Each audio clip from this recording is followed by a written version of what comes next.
As I traveled across Africa, there was one group of people I kept running into. From the streets of Accra to Dakar, Praia, Nouakchott to Bamako, these people were there, doing business and thriving. They're always on the move. Anywhere they see themselves, they take those places as their home. And these people are no other than the Igbo people, or the Igbo, one of the largest ethnic groups in Africa, primarily from southeastern Nigeria. The Igbo man is ready to learn, ready to take risks. Igbo man is patient, Igbo man is humble. There's this popular saying in Igbo land, if you go to any country or a place and you don't find an Igbo man there, leave that place as soon as possible. That phrase is from the olden days, from the great-grandfathers. Wherever you go and there is no Igbo man there, just believe that that place is not fertile. There's no survivor. Because why? We Igbo people, we have that adaptive nature. We can survive anywhere, even in the slum. Most of the Igbo people I met were seriously business-minded and entrepreneurial, and that is something that genuinely interests me. So I was like, you know what? I need to go to the source. I need to go where these people are from and find out why they are the way they are. So I packed my bags and traveled to Igbo land for 10 days. I interviewed countless people, explored their history, and read tons of books and articles to understand what makes the Igbo so unique and why are they so successful. And some of the things I found totally blew my mind. The Igbos somehow trace their origin somehow to the Israelites. We believe that we are Jews. Oh, you are Jews? Yes. Really? Our character, our behavior, our demeanor, our perseverance, our insistence is the same. A lot of people believe that we are into rituals because of the way we make money from business. That's just misconception that people have about the Igbos, but it's wrong. Every Igbo man love God, love other things, but do not play with money. But beyond the myths and misconceptions lies a true story of survival, innovation, and success. No Igbo man had even a penny after the Civil War. But what is happening now? We have survived and we continue to survive. I'll try to summarize everything I learned in the past 10 days in this 20-minute video. So do me a favor, get this video 10,000 likes and get the channel to 100,000 subscribers. Thanks in advance.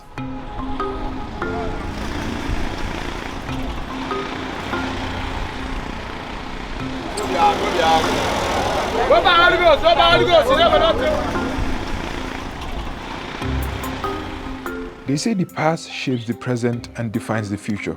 So before I could truly understand the Igbo people, I needed to look back to the olden days. The Igbo people were farmers, blacksmiths, and traders, deeply connected to their land and traditions. The palm tree was and still is the most important tree in Igbo land. What's this? It's our shrine, traditional Igbo religion. Beyond Chuku, they believed in spirits and ancestors. There's one I found particularly interesting, the Ikenga. It's a personal guardian spirit, a personal chi that directs the affairs of a man.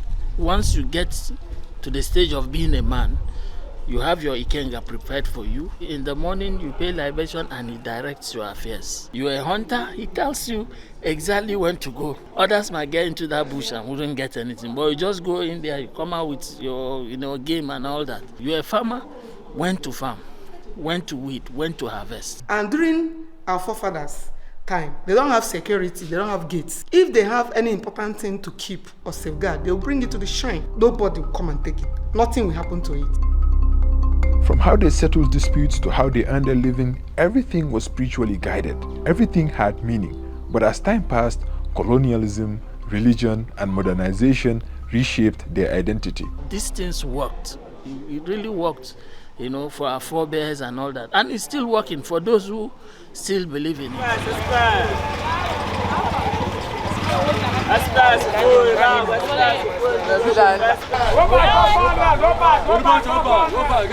So, rate my Igbo outfit. How does it look like? Ogini. Hello, sir.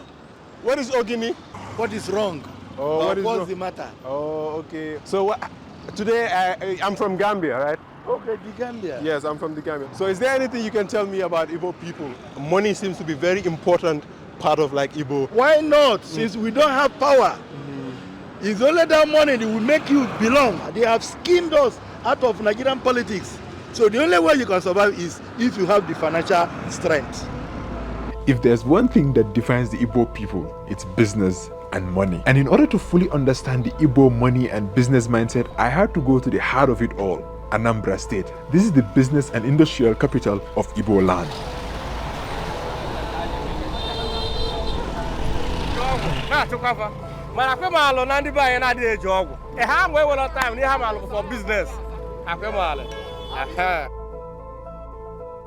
So today I'm here in Onitsha market. This is like one of the largest and busiest commercial hubs in Africa. Every single day, billions of naira worth of transactions take place in this market.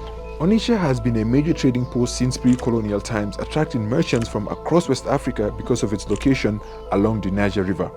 This West African river made Igbo land a gateway for both regional and international trade, shaping the Igbo people into the business giants they are today. And speaking of trade and money, if you're living in the diaspora, UK, US, Europe, and you want to send money back home to Africa, let me introduce you to the Ace Money Transfer app. With the Ace Money Transfer app, you can make fast, secure, and hassle-free money transfers to Africa. And because they are the sponsors of today's video, I've got a special offer for you. If you sign up using my promo code GhanaDidit, you'll get 0 fees and an extra exchange rate on your first transfer. Don't miss out. Go and download the Ace Money Transfer app now. Thank you, Ace Money, for sponsoring this video. Now let's get back to the video. The main reason why I came to Onitsha is to find out where this Igbo entrepreneurial spirit, where it came from. Trading is part of Igbo culture. We use trading to develop ourselves. I can say it's in our genes, in our blood. This is what we are born to do. We see our fathers doing it and we grow in it. And we are not idle in anything. We like engaging ourselves in one or two things. So with that alone, we travel all over the world in search of, a green pasture. You know, before coming here, I've heard so many things about the Onitsha market, that how it is home to like billionaires and And legend has it that in this market there are men richer than Elon Musk. Nothing new. Classic Nigerian exaggeration. But as I walked around, I didn't see anyone that looked close to a millionaire in naira, to talk less of dollars. Because you're coming here to do business. Once you dress big, you start acting big. You can't serve your customers right. You can't serve them well. So that is it. And again, when you start in a little way, I don't think there is anything that will make you to be too proud. So another thing is, people see Igbo businessmen as school dropouts. They don't value education. They value business more than education. Most of us, we are not able to go to school because parents do not have money. We are not illiterates. Even if you see the one we call illiterates, they are not stuck illiterates. This business premises, again, is a school of its own. It's going to educate you. So I don't think there is any businessman that is an illiterate.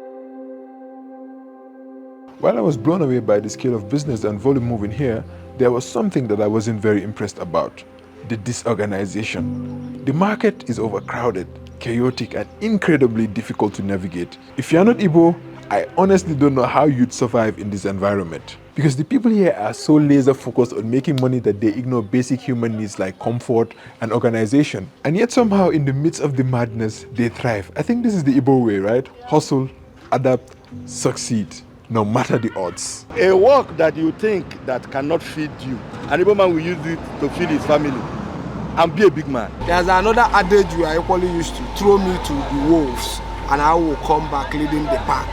We can create something out of nothing. That's why in Nigeria now, it will be like the economy is not affecting us.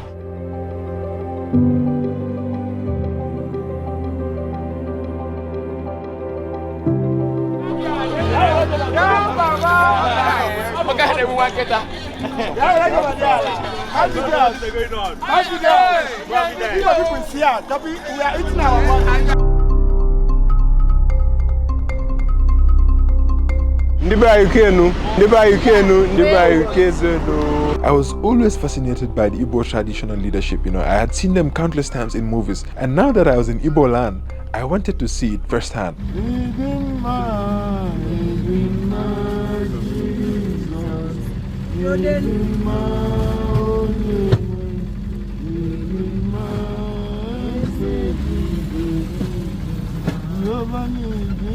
So they directed me to this palace here, but then I came. The Igwe said, he's not in the mood to see anyone today. Sister, how are you doing?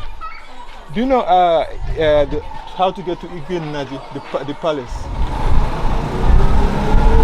You good? What's your name? Yeah. Miracle. How do you say how much? Egone. Egone.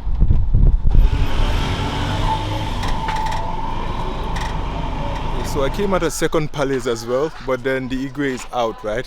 So yeah, but this is what the palace looks like.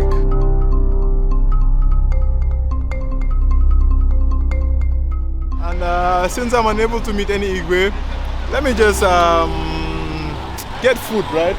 Yeah, get some yam, because you cannot come to Igbo land without eating yam. You know, yam is like very important to Igbo people. Okay, 1,005, that's fine.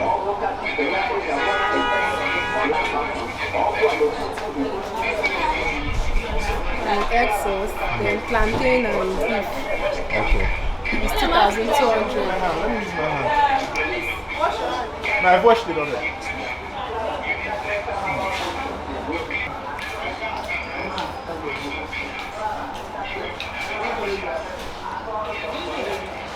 Really nice.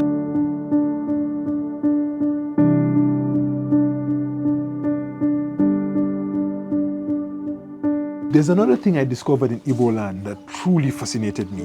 You know, they have this system, right? A system so powerful that it has created more self-made millionaires than any MBA program. And it is called Igbo boy. Igbo boy, the Igbo apprenticeship program.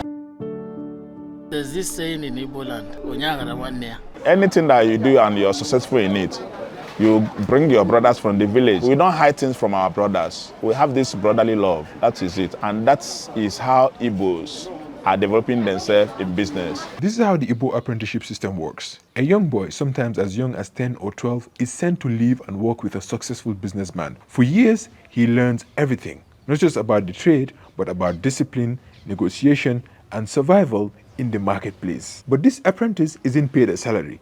His payment is knowledge. When he serves under his master for 5, 6, 7 years, the master settles him, giving him capital, connection, and everything he needs to start his own business. Some of the most successful Igbo businessmen went through this system. A boy that went to Igbo boy or Igbo apprentice can manage money.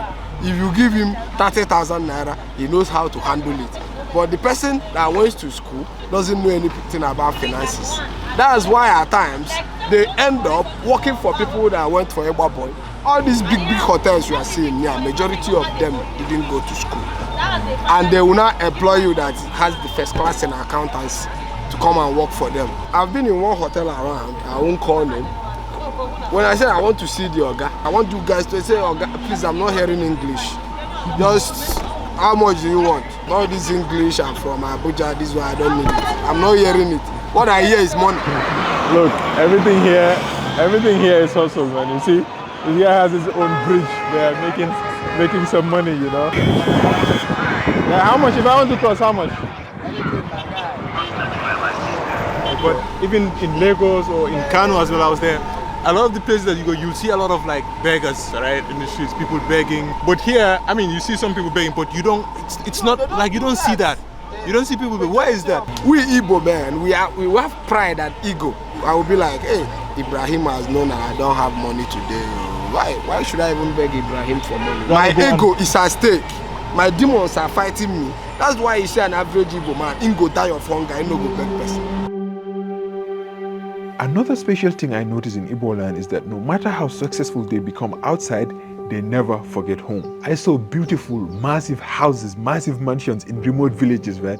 And the funny thing is, no one lives in these mansions, right? Or sometimes they only live there once a year. While some people see this as a waste of money, for me, I see it as a statement, a declaration that no matter how far we go, our roots will always be here. There was something I was going through. One Igbo doctor based in Canada was like saying, that's a waste of money coming into the village to build that kind of thing, and you don't even stay there. And well, that's his own. But the Igbos, because of the experience they had in the war, you know, somehow guided them to think home. I'll tell you more about the war later, but I think it goes deeper than that. It's deeper than politics or conflict. It is actually spiritual. And this pot explains that. It's a ritual pot, actually. The umbilical cord is seen as a sacred object. So when the umbilical cord falls off, it's not disposed of anyhow. Sometimes you see even abroad, the mother will save that umbilical cord and bring it back home. There's a spiritual undertone and attachment to that. At home, the umbilical cord could be buried and a tree planted on it. the tree grows. And maybe when the child comes up, they'll tell you your umbilical cord, that tree, that's where they planted your umbilical cord. In some other societies, there's a special pot that they save the umbilical cord and put it in a sacred place. Now, the undertone is that the Igbo man, wherever he is, whatever he has achieved, wherever he is, always thinks home. There's that connectivity. He always thinks home. And that's why during December, most Igbos, we want to go back home to our roots, because something there is connecting them, drawing them down. So it's a beautiful thing. So can you tell me about the war and what caused it, and how it affected the Igbo, and after the war, how the Igbo really built themselves up again? Talking about the war. When Nigeria gained independence in the 1960s, the world expected it to thrive because it was this nation that was rich in diversity, rich in natural resources, rich in culture, right? But just a few years later, that diversity proved to be Nigeria's biggest challenge. Up to date, their biggest problem, I think, it's this diversity, right? You see, Nigeria was not a single united people. It was a fragile union of different ethnic groups, religions, and histories. In the north, you have the Hausa Fulani, who are predominantly Muslim. In the west, you have the Yoruba, who are like a mix of both. And in the east, you have the Igbo, who are like Christian. And these three groups have never truly seen eye to eye. And in the game of power, politics became a matter of ethnicity and not nationhood. In January 1966, a group of Igbo military officers staged a coup, assassinating top northern and Yoruba leaders. 6 months later, the north retaliated with a counter coup, and what followed was a bloodbath. Over 30,000 Igbo civilians were killed in the north. A lot of them fled back to the east, seeking safety in their homeland. Feeling betrayed, unwanted, and unsafe, in 1967, the Igbo people declared the eastern region as an independent nation. They called it the Republic of Biafra. But Nigeria's government refused to let them go because a successful Biafra will set a dangerous precedent. If one region broke away, others might follow suit. But I think it also goes way beyond that, because the east in Igbo land is the home to Nigeria's greatest treasure. At the time, BP and Shell were the largest oil producers in Nigeria. So you understand, if Biafra is no longer part of Nigeria, Britain, might lose this oil thing and So what they did, they armed and funded the Nigerian government, fueling a war that lasted like more than 2 years and killed over 1 million Igbo people. A war like this would have shattered a lot of people, but for the Igbo people, it ignited something powerful: resilience. After the war, all these things were destroyed. No Igbo man had even a penny after the Civil War. Even those who have money in the banks, the Nigerian government decided to give them only £2. No matter the amount of money you have, made everybody very poor, so that we will become subservient. But what is happening now? We have survived, and we continue to survive.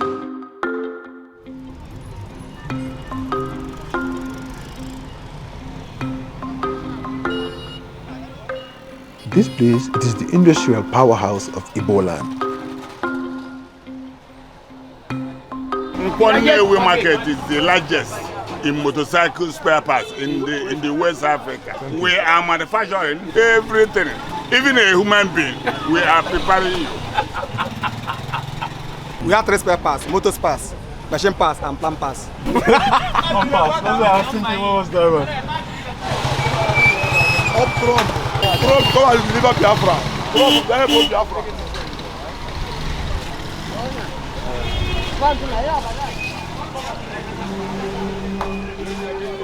I was telling you how industrious Igbo people are. Well, right now I'm at the car manufacturing plant, so we're here to see how they produce cars and things, right? So this is innocent.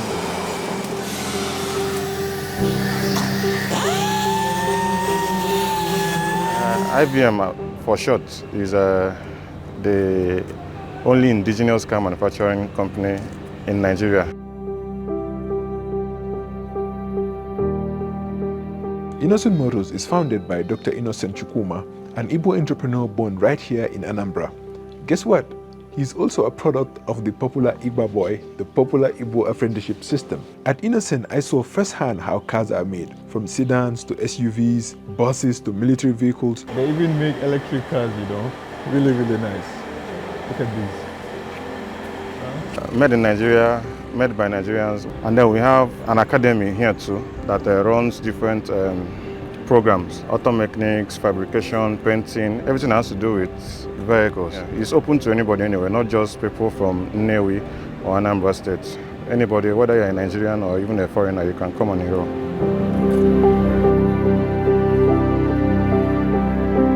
You see, Igbo people are like some of the most successful, most traveled, most industrious people in Africa.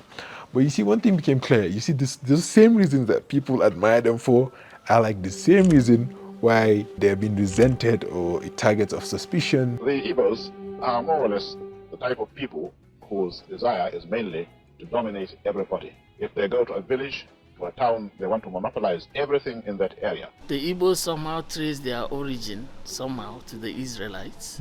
And the Israelites, especially the Jews, wherever they are enterprising, they flourish. But yet, you know, they incur the wrath of those around them because they feel they are domineering and all that. Just like the Jews, you can hardly defeat an Igbo man. The whole world have tried to defeat the Jews, but they have not been able, and they will never be able. When you are better than your contemporary, he sees a lot of things in you that he wants to condemn you so as to justify his ineptitude. What are some of the misconceptions that people have about Igbo people? The major misconception is when it comes to business. When it comes to business, I'm sorry to say this, some of them are dubious. They see us as the people, a set of people that love money or that have money in mind more than every other people. That's just misconception that people have about the Igbos, but it's wrong. Every Igbo man love God, love other things, but do not play with money. As much as I admire the Igbo people, some of the criticism against them actually do hold weight, right? I've seen and experienced these things firsthand. But the reality is, for every negative perception, there are thousands of Igbos working very hard and contributing meaningfully to society. And one thing I've learned in these past 10 days with them is that the Igbos never wait for permission to succeed. They take risks, they build, they create. I've come to realize that their success is actually not what they do, it's who they choose to be no matter the odds. That's what makes the Igbos unique and successful.